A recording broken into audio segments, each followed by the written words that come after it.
ルで回ってるんですけど、どうかされました？どうもしない。なんか撮影されてるんですけど、どうかされました？してるよ。その理由っていうのは何ですか？ごめんなさい、理由を教えてください。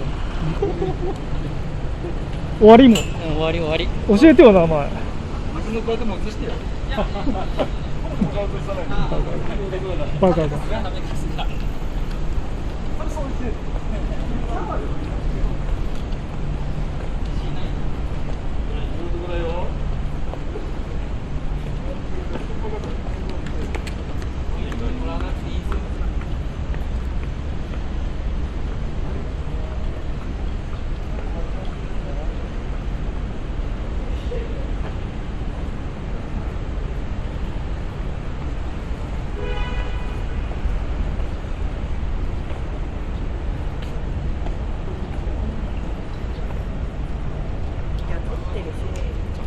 ごめんなさい、他人映っちゃうでやめて。あ、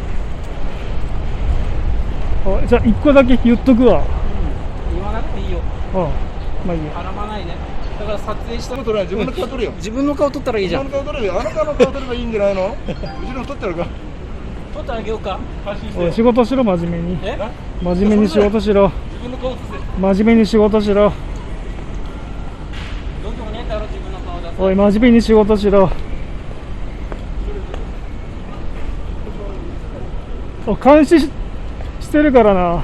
真面目にやれよ。